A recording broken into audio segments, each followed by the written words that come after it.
안녕하세요, 코비에TV입니다. 많은 분들이 베트남에서의 무서운 이야기, 베트남에서의 귀신썰 같은 거를 좀 말씀해달라고 하시는데요. 사실 제가 베트남 생활하면서 귀신을 목격하거나 기이한 경험을 한 일은 없어요. 그리고 주변 친구들한테 이야기를 공수하려고 하거나 아니면 인터넷 같은 데서 이야기를 가져오려고 해도 약간 언어적인 장벽이 있기 때문에 약간 제가 그 이야기를 받아들이는데 뭔가 이해의 한계가 있어요. 베트남어 공부하는 책에 나와 있는 그런 표현들이 아니다 보니까 오늘은 귀신 이야기는 아니지만 제가 베트남에 오고 나서 느꼈던 소름 돋는 에피소드라든지 해프닝 같은 거를 좀 소개해 드리려고 해요. 오늘 영상은 좀 쉬어가는 차원에서 좀 재밌게 즐겨주시면 될 것 같아요. 지금 제가 베트남에서 살고 있는 이 집이 베트남 상군에 있는데요. 베트남 호치민은 우리나라 동대문구 아니면 강남구 도봉구 이런 것처럼 군이 1, 2, 3, 4, 5, 6, 7, 8, 9, 10, 11, 12 막 이렇게 군이 나눠져 있어요. 그래서 사실 상군도 굉장히 중심 쪽이긴 한데 제가 베트남에 여러 번 여행을 왔지만 대부분 이제 번화가 위주나 아니면 로컬을 체험한다고 돌아다녀도 생판 골목 아주 깊이까지는 안 들어가 봤거든요. 그래서 제가 베트남에 오기 위한 날짜가 정해지고 나서 이제 살 집을 구해야 되잖아요. 그래가지고 그 당시에 사귀던 여자친구랑 베트남에 있는 대학교에 이제 한국어학과가 있어요.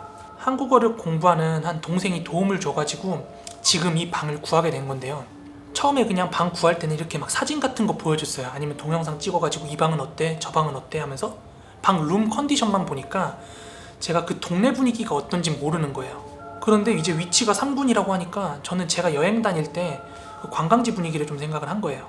그런데 가격대며 집 평수며 여러 가지로 이 집이 마음에 들어가지고 제가 베트남으로 오기 전에 이 집에 이제 계약금을 걸어놨어요.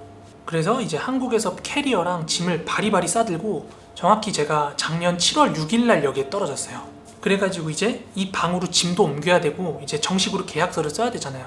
그래서 그 한국어를 할 줄 아는 친구한테 카카오톡으로 연락을 해가지고 같이 만나가지고 이제 집으로 오는데, 그리고 택시를 타고 이 동네로 떨어졌어요. 내려가지고 이제 골목길을 들어가서 이 방으로 와야 되는 거죠. 그래가지고 골목길을 들어오는데 지금이야 이 풍경들이 너무 익숙하지만 그렇게 깊은 골목길을 들어가 본 적이 없으니까 일단 그 풍경 자체가 낯설었고 뭔가 제가 인테리어를 고를 때 봤던 그 집이랑 그 골목들의 모습이랑 매치가 안 되는 거예요. 그래가지고 일단 그 골목길에서 낯섦을 느꼈는데, 베트남은 나라도 덥고 하다 보니까 사람들이 다 이렇게 현관문이나 집 문들을 다 개방해놓고 살아요. 그런데 제가 골목길을 걸어가는데 막 돌아다니는 사람이며 아니면 그 집안에 있는 사람들이며 되게 낯설게 저를 막 이렇게 째려보는 거예요. 그 영화 겟아웃 보면은 그 주인공 막 이방인 쳐다보듯이 사람들이 막 이렇게 쳐다보잖아요, 집에서. 마치 그런 시선으로 막 날 쳐다보는 거예요. 그렇게 그 로컬 골목이라는 분위기에 압도되고 있을 무렵에 제가 이렇게 고개를 돌려가지고 한 집 안쪽을 보게 됐거든요. 침대에 한 사람이 이렇게 누워있더라고요. 그리고 그 사람 주변을 사람들이 이렇게 둘러 에워싸고 막 성경책 같은 거를 들고 뭐라고 막 블라블라블라블라 막 거리고 있는 거예요. 사람이 생각하는 대로 받아들인다고, 사입이야 뭐야 이 동네 왜 이래 막 이런 생각이 들기 시작했죠. 아무튼 여차저차 지금 집에 도착해가지고 이런저런 설명을 듣고 계약서에 대한 얘기를 하고 그렇게 짐을 풀고 이제 그 한국어를 할 줄 아는 친구는 택시를 타고 집에 돌아갔어요. 그런데 이제 저도 이사를 왔으니까 필요한 가재도구 같은 걸 사야 되잖아요. 그래서 홀로 장을 보려고 이제 나가고 있었어요. 그러다가 문득 아까 그 문 열려있던 집 있죠. 그쪽으로 자연스럽게 시선이 한 번 더 갔거든요. 근데 아직까지 그 사람이 그대로 누워있는 거예요. 반신만 보였거든요. 얼굴이 다 보인 게 아니라 반신만 보이는데 그대로 누워있는 거예요. 뭔가 이상해요. 뭔가 사이비 같고 이상한 느낌이 들더라고요. 그런데 이사 초반이니까 이것저것 사러 많이 돌아다닐 거 아니에요. 사람들도 만나고. 그런데 첫날에도 그렇게 그 사람이 밤늦게까지 누워있고, 그리고 둘째 날이 되었는데도 여지없이 그 사람이 누워있어요. 뭔가 그 둘째 날까지도 아직 이 동네에 정을 붙이기가 힘든 그런 상태였어요. 그런데 그 둘째 날 저녁인가 오후쯤에 막 그 집안에서 뭔가 소리가 들려요. 무냐냐냐냐냐냐냐냐냐냐냐냐 막 이런 소리가 들려요. 노래를 부르는 건지 뭔지 모르겠는데 막 소리가 들리는 거예요. 그때 생각했죠. 이거 엑소시즘이구나. 엑소시즘이라고 저는 그게 딱 생각이 든 거예요. 저 귀신 들린 사람 눕혀놓고 구마의식 하는 거구나. 동네 돌아다닐 때마다 사람은 막 이렇게 날 째려보면서 쳐다보지, 저기서는 막 사이비처럼 막 구마의식 비슷하게 막 하고 있지. 소름 돋는 거예요. 막 정이 안 가, 이 동네. 근데 이미 계약은 했어. 어떻게 6개월을 버텨, 막 이 생각 뿐이었죠. 그런데 셋째 날 그 침대 위에 올라가 있던 사람에 대한 정체를 알게 됩니다. 이제 그분이 돌아가신 분인데요. 이제 기독교식 장례를 치른 거예요. 베트남은 보통 장례식 같은 거 이렇게 문 다 열어놓고 막 동네 잔치하듯이 막 장례식을 치르거든요. 전통 장례도 있고 기독교식 장례도 있는 것 같은데, 제가 본 게 그게 기독교식 장례인지 아니면 전통 장례랑 기독교식이랑 섞인 건지 모르겠는데, 막 교인들로 보이는 사람들이 그렇게 막 왔다 갔다 하더라고요. 장례식을 하더라고요. 저희 집 앞 골목 나가면은 큰 대로변에 교회가 큰 게 하나 있어요. 그래서 제가 베트남에 살려고 처음 왔을 때는 한 3일간 그렇게 긴장을 해 있었습니다. 그리고 이 집에서 있었던 소름 돋는 이야기 두 번째인데요. 여러분, 한 새벽 2, 3시쯤에 갑자기 뜬금없이 누군가가 집 문을 막 두드리면 어떤 느낌일 것 같아요? 일단 베트남은 아파트건 일반 원룸이건 뭐건 방음이 잘 안 되는 경향이 있어요. 그리고 사람들이 뭐 층간소음이라든지 이웃 간의 소음이라는 개념 자체가 뭔가 소음공해, 소음 피해라는 그런 개념 자체가 좀 부족한 것 같아요. 그래서 한밤중에도 막 밤이 떠나가라 막 노래를 틀어놓는 경우도 있고, 막 10시, 11시에도 가라오케 머신으로 막 문 다 열어놓고 막 노래하고 막 그런 경우도 비일비재합니다. 근데 하루는 이 윗집에서 막 가라오케 틀고 난리가 난 거예요. 막 남자애들 여자애들 희희낙낙거리고 막 술 먹는 소리가 들리고, 우리나라로 치면 하나 둘 셋 뭐 건배 이걸 못 하이바요 이러거든요. 못 하이바요 막 소리 나고 난리가 났어요. 노래 부르고. 그러다가 한참 있다가 얘네들이 이제 진정이 됐는지 이제 조용해지더라고요. 근데 지들끼리 막 웃고 떠드는 소리는 막 여기까지 들리는데, 한참 그렇게 막 웃고 떠들고 하다가 남자애랑 여자애랑 막 대판 싸우는 소리가 들리는 거예요. 근데 제가 이렇게 짧게 말씀드렸지만 이게 한 3, 4시간에 걸쳐서 일어난 일들이거든요. 그런데 그때는 제가 베트남 생활이 얼마 안 됐기 때문에 그래 베트남 사람들이 이해하자 이런 주의였기 때문에 뭐 층간소음이 들려도 한국에서처럼 민감하게 반응 안 하고 그냥 받아들였어요. 그렇게 3, 4시간이 흐르면서 이제 얘네들이 싸우는 것까지 이제 듣게 된 건데, 그래가지고 그 소리 듣다가 이거 언제 그치나 하다가 저도 모르게 이제 잠이 들었어요. 한 새벽 2시 무렵인가 3시 무렵에 막 그 어슴푸레한 잠결에 툭툭툭 툭툭툭 소리가 들리는 거예요. 저는 동네 지인도 없는데 이 밤중에 누가 제 방 문을 두드릴 리가 없잖아요. 툭툭툭 툭툭툭 소리가 나요. 뭐지? 우리 집인가? 하고 소리를 기울이는데 계속 툭툭툭 툭툭툭 소리가 나요. 귀를 기울이니까 우리 집이 맞아. 근데 그때 5만 가지 생각이 다 들었어요. 조금 전까지 막 여자애 남자애 막 대판 크게 싸우는 소리 들었지, 베트남은 일반 가정집 같은 데도 날강도 같은 거 뭐 들고 막 그런 얘기를 좀 많이 들었기 때문에 이 밤중에 문을 두드리는데 내가 이걸 그냥 문을 열어줘도 되는 건가? 하는 겁이 덜컥 나는 거예요. 이게 뭐 귀신이 무섭고 사람이 무섭다기보다, 생각해보세요. 누가 갑자기 들고 와서 뭐 칼로 쑤신다던가 이러면 얼마나 무서워요. 그런 공포감이 확 들더라고요. 그래서 문을 열까 말까 하다가, 그때는 뭐 베트남어도 할 줄 모르고 이 사람이 영어를 할 수 있을 거란 생각도 안 했기 때문에 본능적으로 누구세요 이랬어요. 본능적으로 누구세요 이랬는데 밖에서 베트남어로 되게 블라블라블라 막 뭐라고 하는 거예요. 그래서 문을 열어줘야 돼 말아줘야 돼 막 고민을 하고 있는데 밖에서 I'm sorry 막 이러는 거예요. 영어로. 영어를 하네? 암소리라고 하네? 그래가지고 슬쩍 문을 열었죠. 근데 갑자기 열쇠 좀 빌려달래요. 이게 사연이 어떻게 된 거냐면, 베트남은 뭐 빈집털이라든지 좀도둑 같은 것도 좀 있다고 하고, 베트남의 오토바이 같은 경우는 거의 베트남에서 차량이잖아요. 각 집안의 차량이라 굉장히 비싼 사유재산입니다. 그래서 그런 사유재산들을 지키기 위해서 막 로컬에서는 막 집이 2중, 3중으로 걸려있는 경우가 많아요. 제가 저희 집 대문부터 우리 집까지 들어올 때까지 열쇠가 총 4개가 필요합니다. 현관에 락 걸려있는 자물쇠, 중간 락 자물쇠, 그리고 이 건물 1층에 현관문 열쇠가 또 필요하고요. 우리 집으로 들어오는 열쇠가 필요합니다. 근데 건물 1층에 있는 열쇠는 안에서도 밖에서도 열쇠로만 열고 닫을 수가 있어요. 근데 이 윗집 남자애가 여자애랑 대판 싸웠는데 여자애가 삐져가지고 나간 거예요. 근데 어쨌든 문을 잠그고 나가야 되니까 얘가 열쇠 들고 문을 잠그고 나가버린 거예요. 근데 이 남자애가 뭐 여자애를 찾으러 나가야 되는 건지 밖에 나가야 되는 일이 생긴 건지 모르겠는데, 밖에 여자친구가 문 잠가버리고 나갔으니까 자긴 열쇠가 없어서 나가질 못하고 있었던 거예요. 그래가지고 나한테 막 키 좀 빌려달라고 그러는 거예요, 한밤중에. 그런 뭐 심장 쫄깃한 경험도 있었습니다. 자, 그리고 이번 이야기는 베트남에서 사고 목격설이에요. 사고 목격설. 우리나라는 압도적으로 자동차가 많잖아요.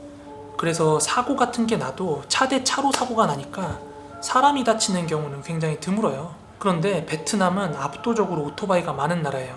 그래서 오토바이 대 오토바이로 부딪혀도 사실 많이 다치죠.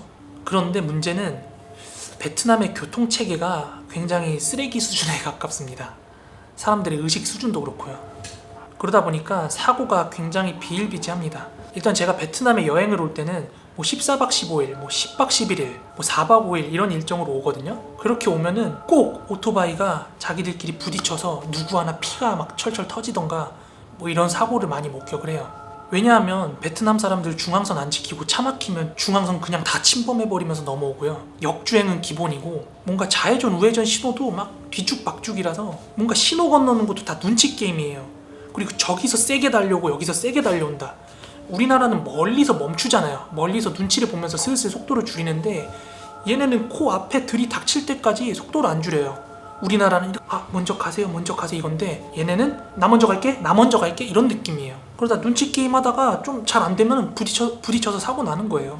정말 사고가 많이 나는데 가장 끔찍하게 사고를 목격한 거는 최근이었어요. 최근 한 달 정도 됐는데 제가 올렸던 베트남 브이로그 영상 보면 그 조그만한 애기 영상 하나 있어요. 그 베트남 여자친구 조카인데 그 조카네 집이 호치민 중심에서 오토바이로 약 1시간 정도 떨어진 거리에 위치를 하고 있어요. 그러니까 호치민 변두리죠.